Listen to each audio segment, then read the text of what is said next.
Hey everybody, this is Brad Dyke saying hi. The reason why I'm saying hi is because I've been gone for a couple of weeks out of the video equation for everybody. I apologize for that, but the challenges that are here that have to be addressed are significant, and this is one of them right here, so let me tell you about it.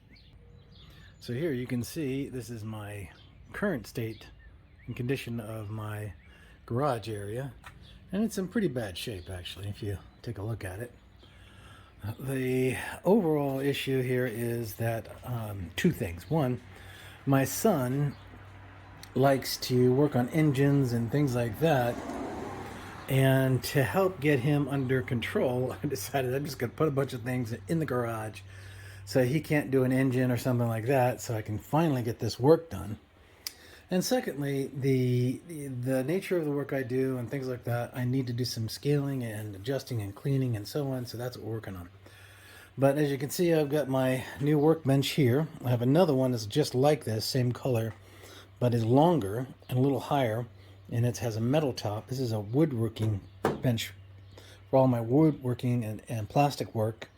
I'll use this tool bench, which will go over here on this wall area where I used to have my wooden bench, which is all wooden. It's gone now. I gave it to my neighbor. And I've got to get all this stuff out into that driveway out there so I can reorganize it.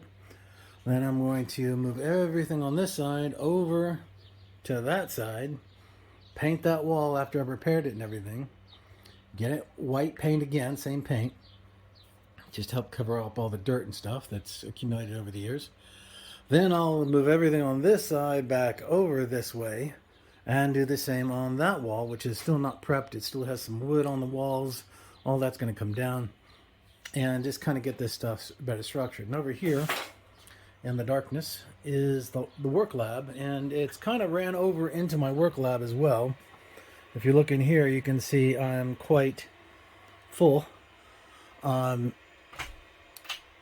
There's the light, and this is just the situation as it is, because I'm trying to keep my sons from trying to fill everything up so I can finally get this stuff done. So this is going to be a multi-segment video output, but I'll give you some really cool things that which I am working on right now. I'm going to be doing a couple of new videos on the Gen 9 series platform, and I'm going to show you how you can hybridize two chassis and make a whole new version of the DL380 Gen 9 chassis that actually kind of surpasses both the LFF or the SAF style platforms.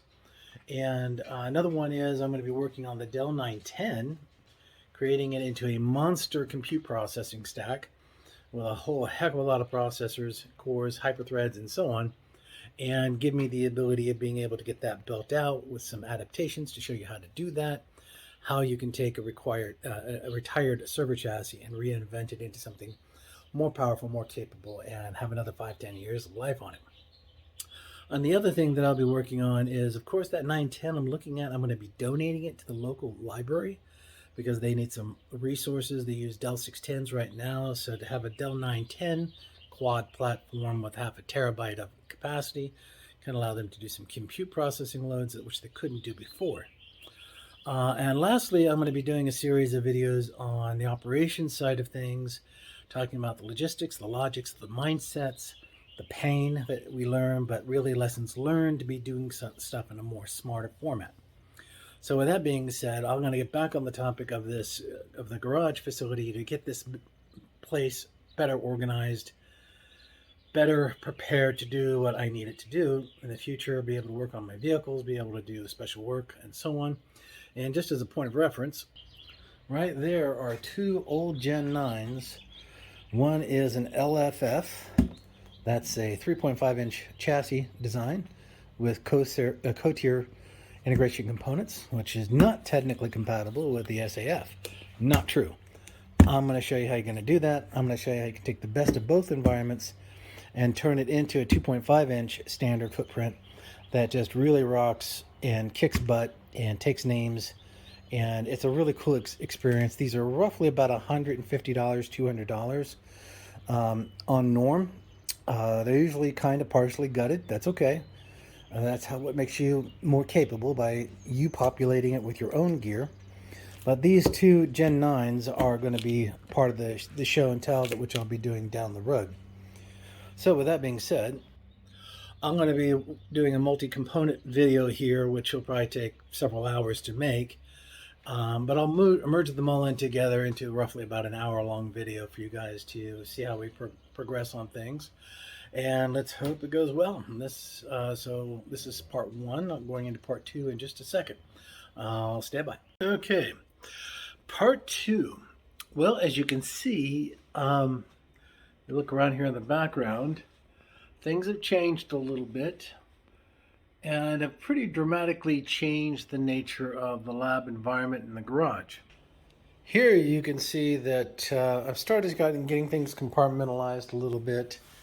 We have open floor space. Wow, that's great. Yes, we tend to get ourselves too busy, and because of that, we become too what's the word I want to say? Probably the most practical word is too embellished in what we're trying to do to reach ourselves to the point where we can actually still do things, right? So as you can see here, I bought this new tool chest. It's still waiting to get populated. But this is an environment for high intensity, as you can see here. Let me pull away. And up there, the new lights are installed so that when we work on vehicles, we can do the work. Now, they'll be sitting over here on an automotive tool chest. For right now, I've got trash here. But it will be sitting here, 56 inches, with an assembly up on the top. And that assembly looks like that right there. But it's in parts right now, still being in construction. But this is my mess on this side. But as you can see, it has gotten a lot better. And right there are the two HP DL380 Jet 9s, the LFF and the SFF chassis. And these chassis are designed specifically in totally different aspects. So that's a project which we'll be doing down the road. And then, of course, because we're doing all this work, you can see all my drills up there. Man, do I have a lot of drills. But over here in this environment is the lab. And right now it's kind of powered off because I still have not had a chance to offload these components out of the lab and back into the garage and back in their homes. But I'm getting there. And we're going to be able to get to the point where we can do the other project, which is the Dell 910, which is this hardware right here. As you can see, here is the memory module stack right here. The new core processors, the added heat sinks, the 10 gigabit architecture, as you can see here. And yes, I even sprung for the faceplate. That's okay. Because the reason why is, if you look at that big, huge honking chassis down here, it's right there. As you can see, I decided that what I'm going to do is I'm going to migrate that chassis in regards to how we are working with things to donate it to a local nonprofit so that they can have some support and help in regards to their environment. So the key thing here in regards to what we're doing is understanding one very important nature about human nature. It's this. If you organize your home, you organize your workspace, and you try to keep a clean space, right? Then you're inspired. You want to do new. You want to bring in things that are really interesting. You want to do something productive. Sometimes we fill our homes with stuff that, in my opinion, is history. And because it's history, it's important to you, but at the same point in time, it has no function whatsoever. So take a little bit of time, plan it out, clear your space, plan for your future. Because with that, you're able to keep going forward. History is important.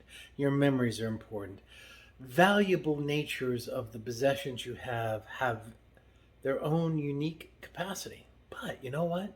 At the end of the day, you can give them away to nonprofits because the memory's still there. And that's what I did. I mean, I had a lot of stuff here from my father, who was an electrical engineer at OSU. And I've been slowly and progressively moving his stuff on to others who can enjoy his stuff. And by doing that, freeing up my home so that I'm able to do the next things for you guys. And so that's kind of like my mission statement, is to understand that I haven't lost anything from my dad. I have understood what he was trying to do. But the reality of the fact is, he wouldn't want me to just sit there and hold and pattern and just wait. No, quite the opposite. He wanted me to take these ideas and run with it and become something and do something more.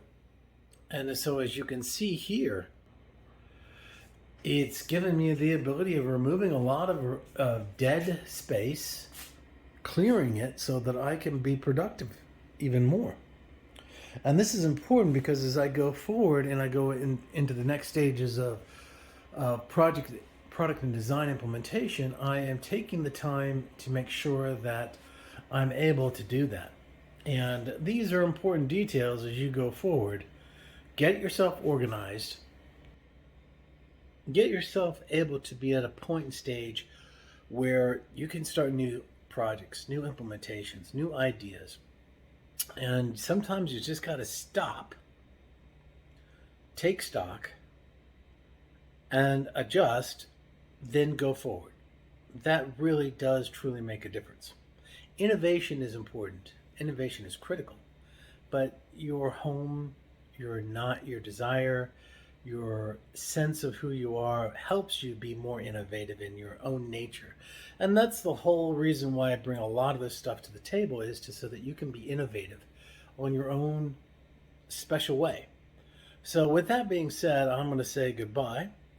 This was a short little blurb.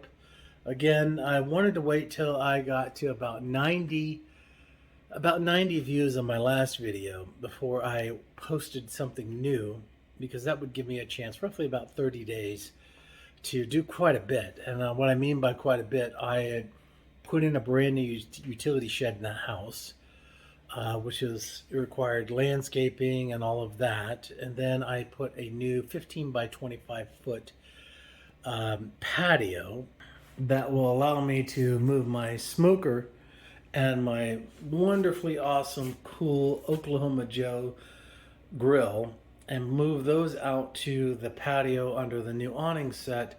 So I've been just kind of taking time and adjusting my workloads so that I can have the space that which we need to keep going forward.